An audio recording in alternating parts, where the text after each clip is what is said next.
All right, I got to bore you with a quick story. Years and years ago, when I was a light rock DJ, you do that thing where it's like however many days of holiday music. Well, you got to dig pretty deep sometimes. And one time I heard Stevie Wonder, Ave Maria, on the harmonica. And I thought, we're digging pretty deep to do a harmonica with Yuletide. I don't see how it goes together. Well, you're going to understand how it goes together. It goes together quite well thanks to people like Mike Runyan, who's here to talk about the Yuletide celebration, 25th one, right? 25th. That's awesome. And, I mean, the people in attendance, Sandy Patty is back. It's going to be, it's a milestone, and it sounds like it's going to be with the artists that are involved.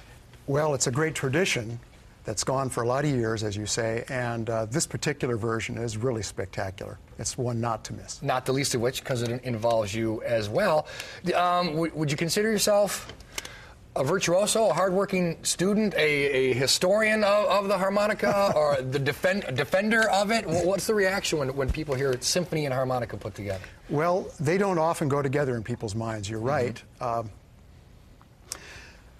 I would say we're bridging that gap now with what I do, play some classical stuff, but really some novelty things, some fun shtick.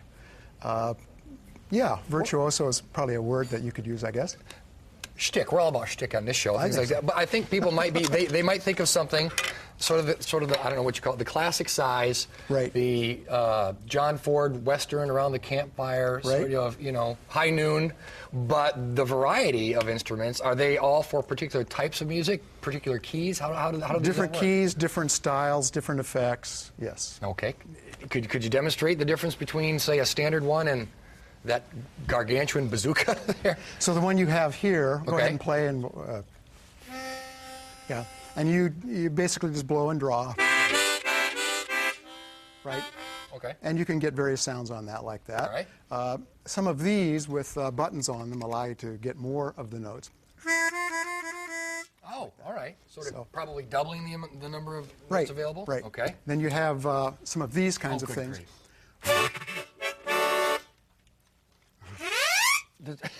Does that have a name?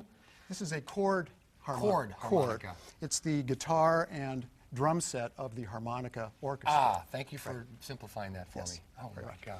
And different keys, different songs, different scenarios in which they're necessary to. That's right. Okay. That's right. Do you use the whole arsenal? Well, in this particular show, I only use about 8. Only 8. Yes. Okay. This is just for effect. All right. Effect. Could you possibly? I've blown on one a few times, but nothing that would resemble a song. Part of what I do is a medley of Christmas songs in country style. All right. Oh, what? Well, that doesn't help me at all.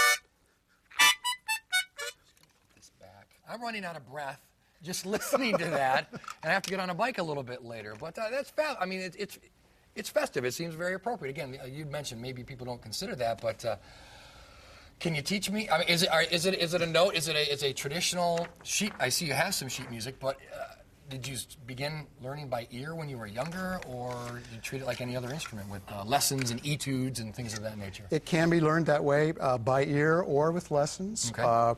Reading music or not, yes, all those things.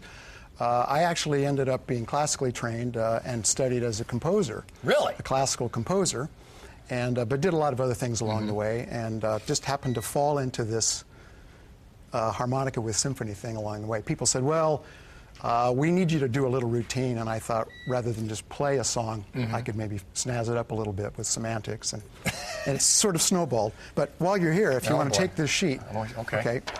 So you have at the top a little grid that shows the 10 holes, and which are numbered, by the way. You see the numbers on there. and little arrows that show when you blow and when you draw. Oh. So if you want to play Jingle Bells, all you have to do is read the words, look at hole number 5 and the up arrow which shows blow. Just hole number 5? Mm-hmm. Well, you can play more than one if you want. It'll sound all right.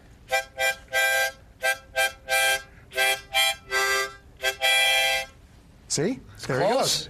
Anybody recognize that? Other than the fact he said Jingle Bells? That's right. Well, we're really gonna. Really, the canned applause? Was that necessary? We want to make sure you get him, not me, the virtuoso, at the Yuletide celebration. Remind people where they can go for ticket information and when it's taking place. Ticket information is at the Hilbert Circle Theater box office, 639-4300, or IndianapolisSymphony.org. The show is currently running through the 23rd of December. Awesome. Could you play us out with something? Sure. Is that possible? Mm-hmm.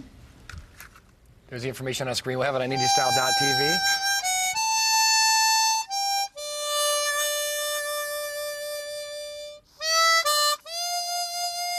I'll be home for Christmas, but IndyStyle will be right back after this.